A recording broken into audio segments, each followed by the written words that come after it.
নমস্কার ভিউয়ার্স, সরস্বতী পূজা একটি জনপ্রিয় হিন্দু উৎসব। বসন্ত পঞ্চমীতে প্রতি বছর এই পূজা উদযাপিত হয়। এই পূজাটি ভারত, বাংলাদেশ, নেপাল এবং আরও বিভিন্ন দেশে অত্যন্ত উৎসাহের সাথে উদযাপিত হয়। হিন্দু পঞ্জিকা অনুসারে এই উৎসব প্রতি বছর মাঘ মাসের পঞ্চম দিনে অর্থাৎ পঞ্চমী তিথিতে পালন করা হয়। মা সরস্বতীকে শিক্ষার দেবী হিসাবে বিবেচনা করা হয়। 2025 সালের সরস্বতী পূজা হচ্ছে 2 ফেব্রুয়ারি 2025 রবিবার। সরস্বতী পূজার তিথিসমূহ: পঞ্চমী তিথি শুরু হচ্ছে 2 ফেব্রুয়ারি 9টা 15 থেকে, পঞ্চমী তিথি শেষ হচ্ছে 3 ফেব্রুয়ারি 6টা 50 পর্যন্ত।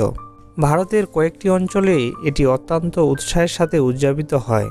মা সরস্বতীকে বিদ্যাদায়িনী এবং হংসবাহিনী বলা হয়। সরস্বতী পূজা আয়োজনের চিন্তাভাবনা যা শিক্ষার্থীদের মধ্যে আবেগকে বাড়িয়ে তোলে। প্রতিটি শিক্ষা প্রতিষ্ঠানে সরস্বতী পূজা পুরো নিষ্ঠার সাথে শিক্ষার্থীরা পরিচালনা করেন। সরস্বতী পূজায় মা সরস্বতীর প্রতিমা স্থাপন করা হয়। এই দিনে শিশুদের হিন্দু রীতি অনুসারে তাদের প্রথম শব্দটি লিখতে শেখানো হয়। প্রত্যেকে এই উৎসবটি খুব মজাদার এবং উৎসাহের সাথে উপভোগ করে। এই দিনে হলুদ রঙের পোশাক পরার প্রচলন রয়েছে। ভিডিওটি ভালো লাগলে অবশ্যই ভিডিওটি শেয়ার করবেন এবং নিত্য নতুন ভিডিও পেতে আমাদের চ্যানেলটি সাবস্ক্রাইব করবেন। অবশ্যই ভিডিওটিতে একটি লাইক দিবেন। ধন্যবাদ।